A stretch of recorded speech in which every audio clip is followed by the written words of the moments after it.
Welcome back, and now with the news in detail. After the Indian government refused to represent Raw-serving terrorist commander Kulbhushan Jadhav in court, the government of Pakistan has moved the Islamabad High Court to appoint a lawyer to represent Jadhav in the case.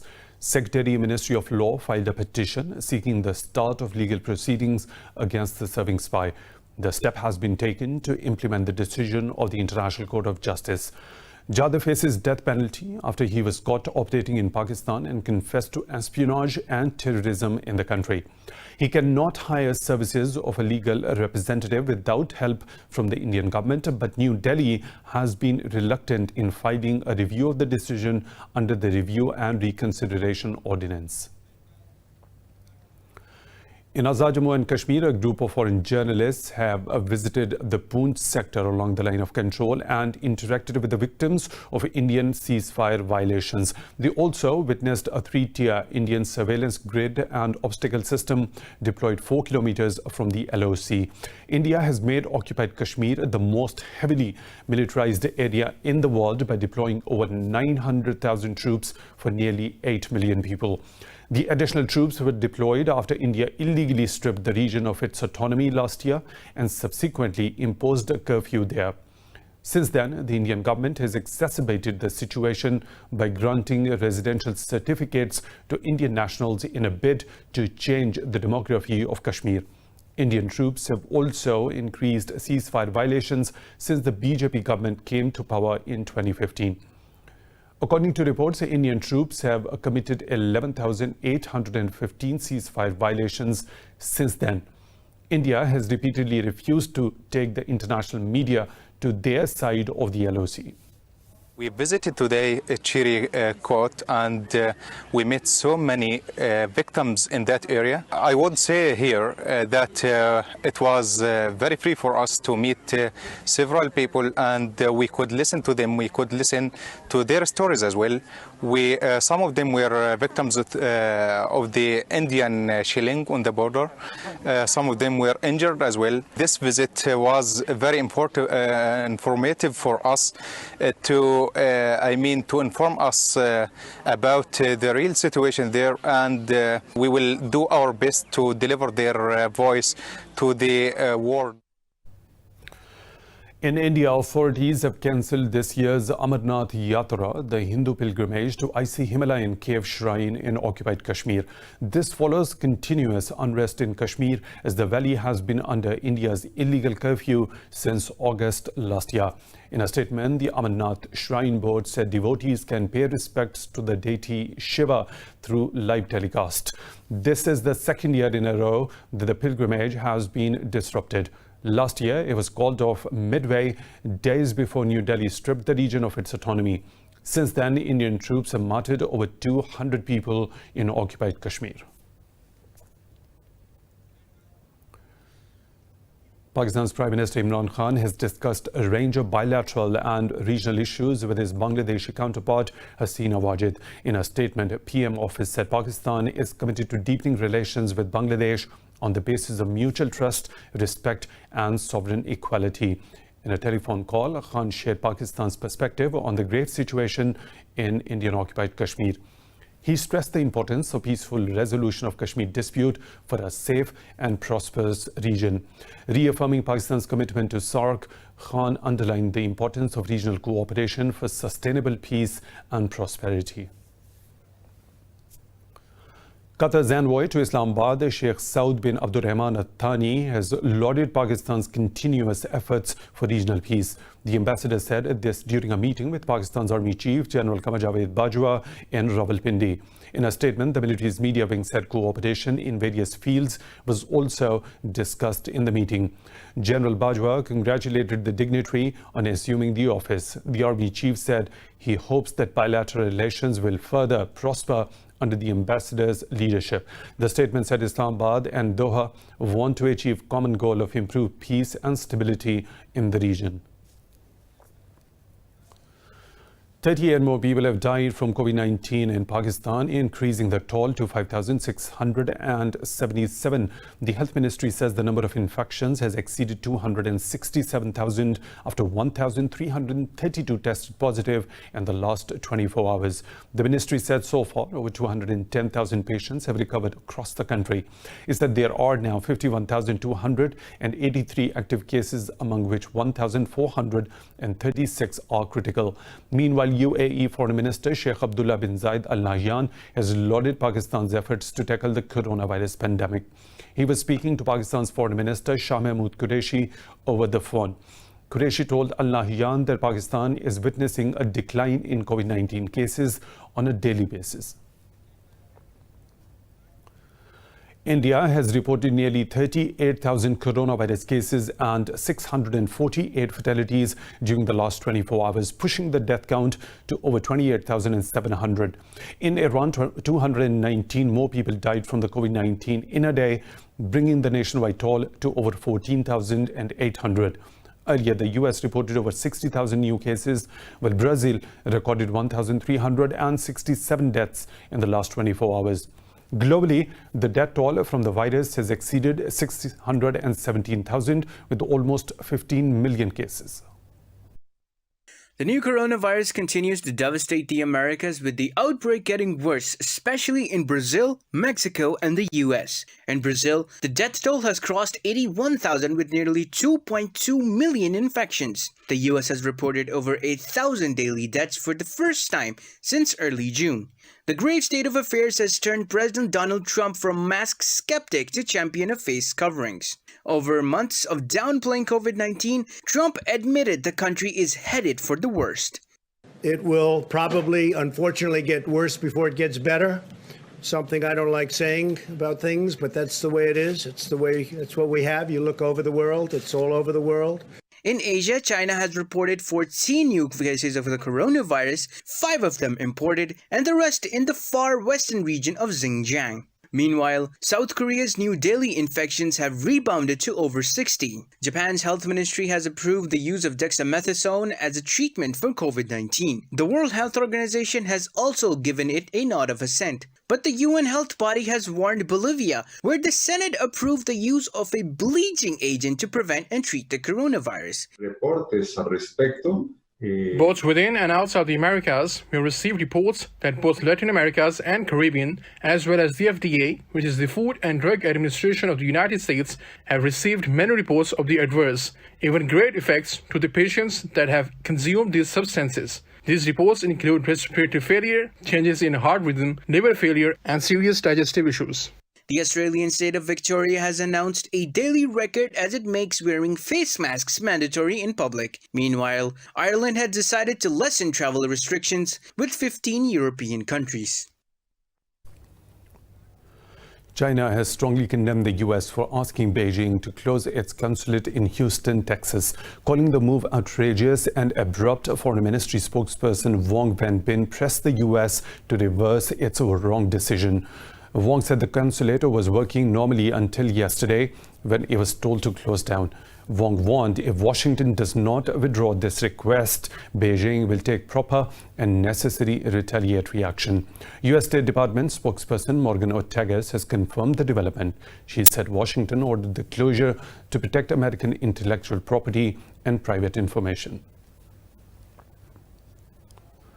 A U.S. Senate report has accused China of digital authoritarianism. A Senate Foreign Relations Committee report says Beijing is involved in surveillance and censorship within and beyond its borders. The report says Beijing is exporting digital technologies to increase its global influence.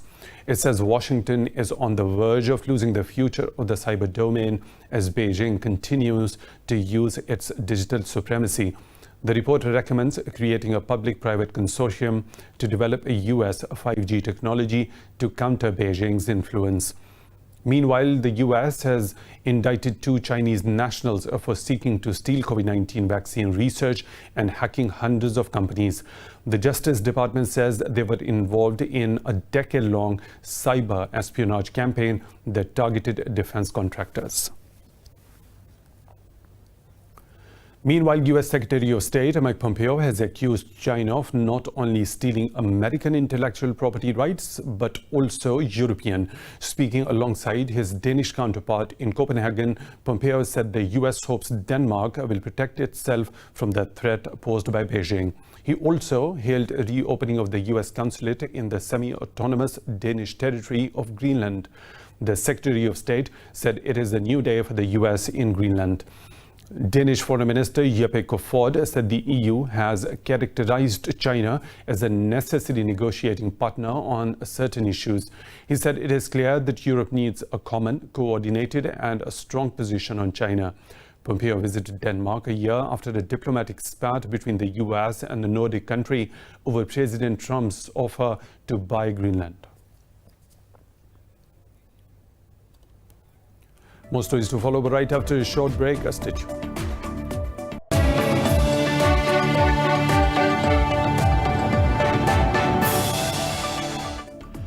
Welcome back. Kabul claims the Taliban have killed 7 Afghan security personnel in southern Kandahar province. In a statement, Kandahar police said clashes started in Takhtapul district when the Taliban attacked security checkpoints.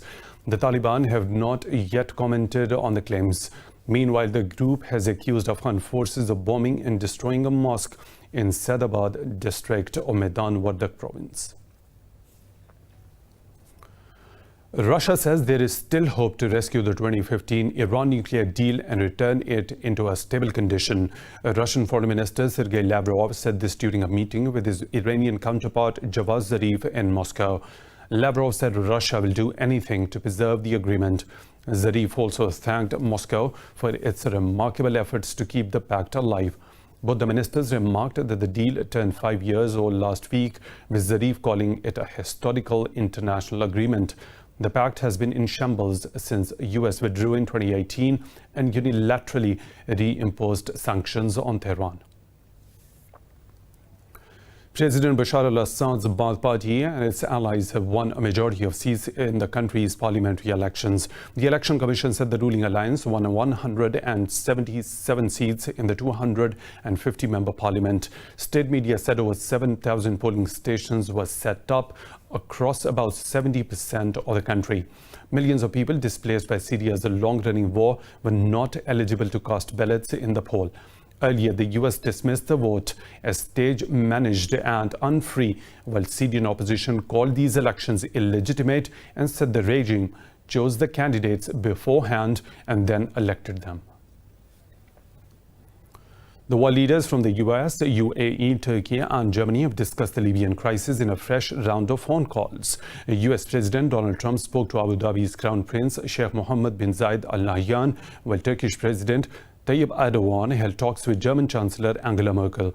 In a statement, the White House said Trump and Zayed discussed importance of de-escalation in Libya through the removal of foreign forces. It said both leaders also discussed regional security issues during the phone call. Meanwhile, Turkey's communications ministry said Erdogan and Merkel discussed developments in Libya and Syria, as well as COVID-19 pandemic.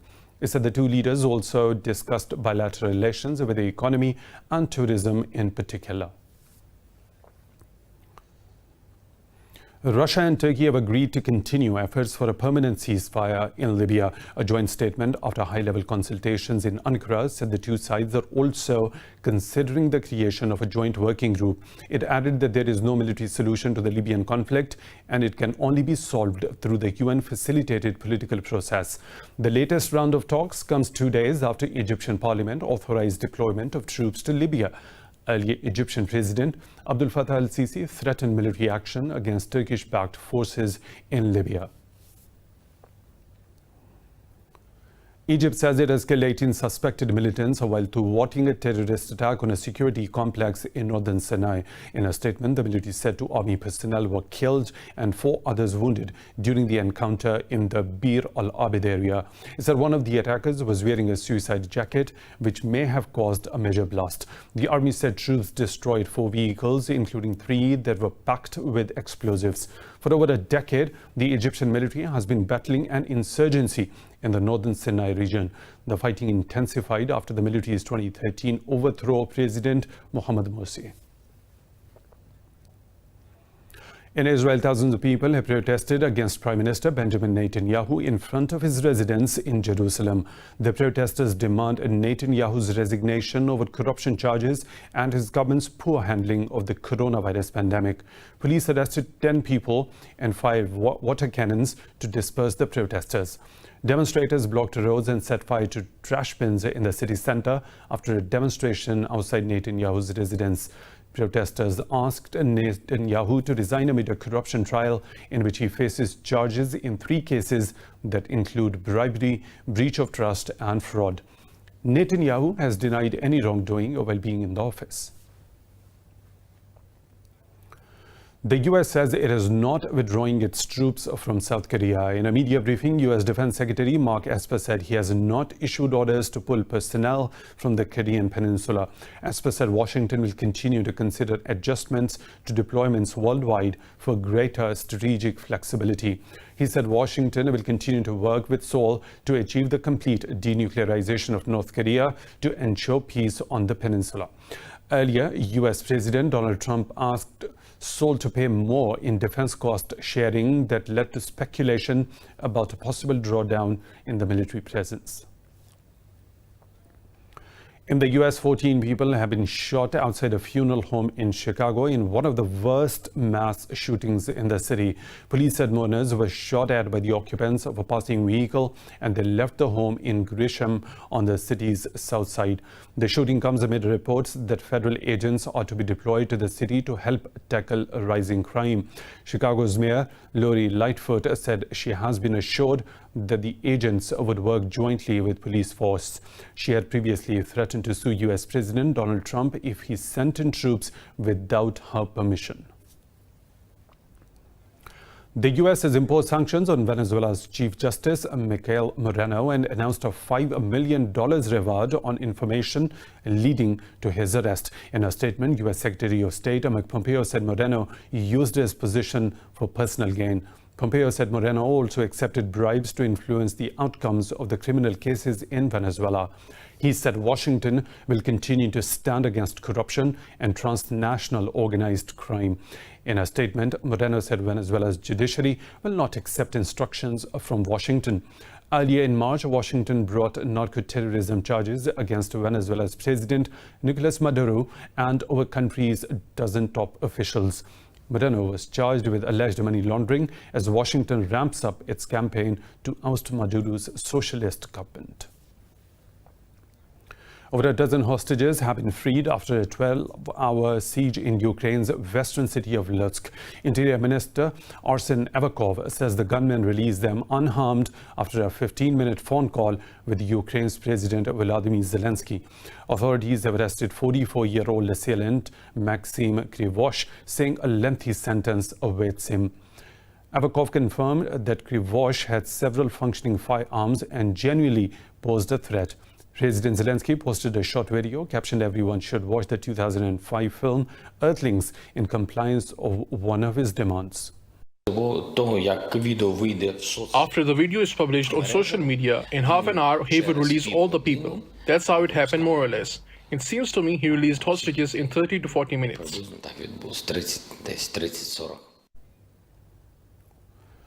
Greece has sentenced 2 Russian sailors to 253 years imprisonment over migrant and human trafficking.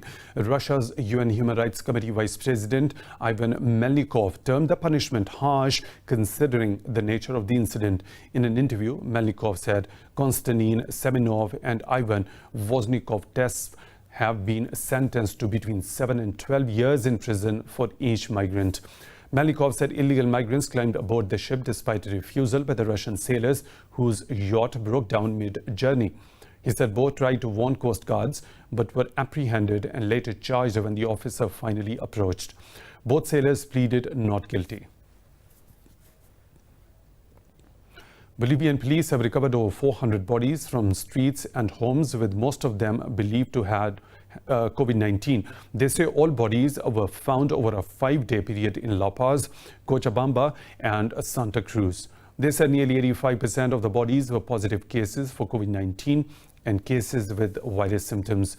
Bolivian health officials say the western region of Cochabamba and La Paz are experiencing a very rapid increase in the coronavirus cases. China has evacuated thousands of residents after a landslide blocked by a river and created a barrier lake that threatened to submerge neighboring villages. Large parts of the country have reeled under some of the heaviest rainfall in decades.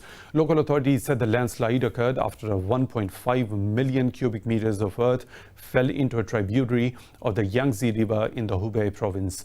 They said red alerts have been issued in the provinces of Anhui and Jiangxi. China's Water Resources Ministry has also warned that the water levels in the Yangtze and adjoining lakes will continue to rise. Officials said that they are keeping a close eye on water levels at the Three Gorges Dam, as it is now 16 meters higher than its official warning level. In the U.S. National Weather Service has issued tsunami warning after a 7.8 magnitude earthquake jolted the western city of Perryville in Alaska state. Officials said this warning includes parts of the coastal Alaska from Kennedy Entrance to Umiak Pass. In 28th of March 1964, a 9.2 earthquake and ensuing tsunami in the region caused about $2.3 billion worth of damage. The most of the damages were caused by tsunamis, landslides and avalanches. It's time for a short break. We'll be back with more stories. Stay tuned.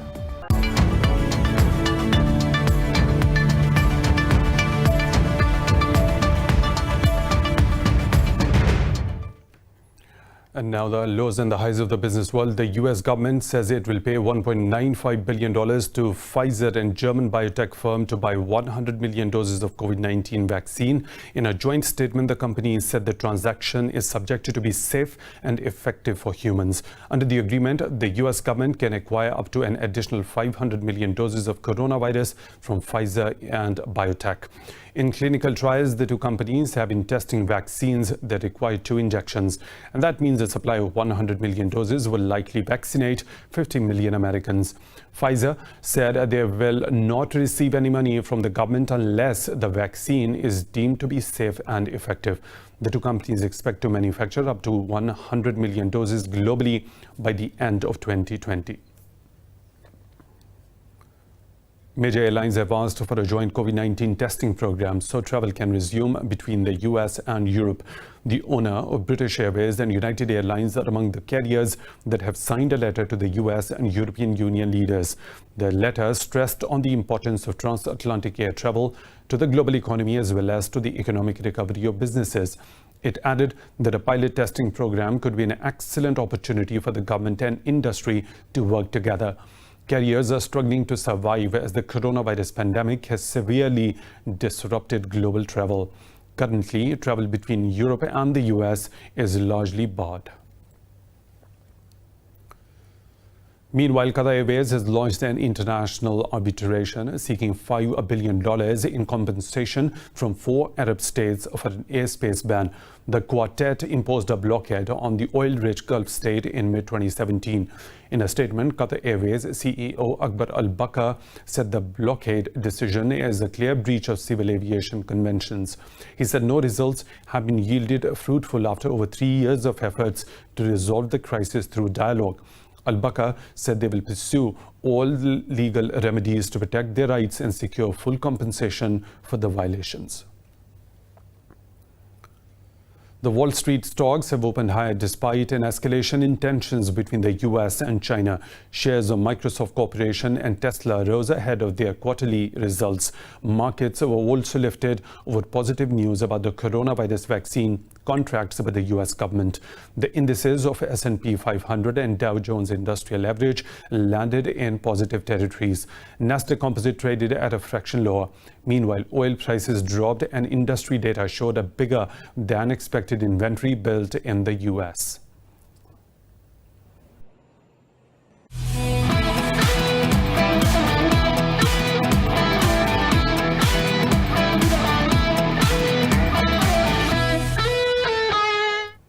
The World Anti-Doping Agency has suspended India's national dope testing laboratory for a second period of up to 6 months. In a statement, WADA said Indian authorities had failed to conform to international standards. The agency said an independent committee carried out the disciplinary proceedings and recommended an additional 6-month suspension, which began on July the 17th. The laboratory has the option to appeal to the Court of Arbitration for Sport against the WADA decision. The New Delhi-based laboratory had previously been suspended in August following a WADA site visit. It was prohibited from carrying out anti-doping activities, including all analyses of urine and blood samples. Javelin thrower Azha Nadeem has become the first Pakistani to directly qualify for the Tokyo Olympics 2021. Nadeem hails from Mia Channu in Punjab province, is also a 4-time national champion. Azha Nadeem represented Pakistan in the 2019 South Asian Games and clinched gold with a throw of 86.29 meters. The gold also translated into an automatic feature in the Tokyo Olympics. The 23-year-old athlete also holds the distinction of being the sole representative from Pakistan at the World Athletics Championship in Doha. In English Premier League, Aston Villa beat Arsenal in 1-0 victory at Villa Park to move out of the relegation zone with 1 match remaining. Zirkzee first half goal proved enough for the hosts to leapfrog Watford on goal difference, who lost to Manchester City by 4-0 earlier. Despite Arsenal's pressure, Villa hung on for their second victory in 3 games to move out of the bottom 3 for the first time since February. The battle for survival is set to go down to the wire as Villa face West Ham, while Watford travel to Arsenal on Sunday. Both the teams have 34 points, with Villa having an advantage for a better goal difference of -26. In the Italian Serie A, Atalanta beat Bologna by 1-0 at the Gevi Stadium, while taking their league goals tally to 95 for the season. This total is the highest by any side in a single season for over 60 years. Half-time substitute Luis Muriel scored the winner in the 62nd minute to extend Atalanta's unbeaten run in the league to 15 games. The wins lifted the hosts into the second place on 74 points, 6 behind leaders Juventus, who have a game in hand. Earlier, AC Milan beat Sassuolo by 2-1 at the Mepe Stadium to guarantee a place in the Europa League.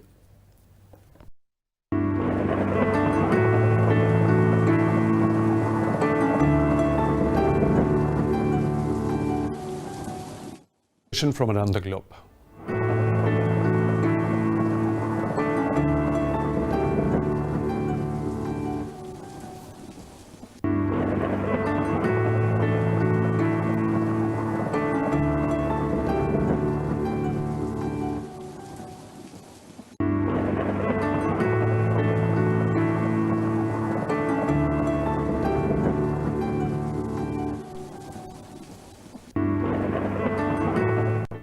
And that is all for now. For the latest updates, you can follow us on social media at Indus.News.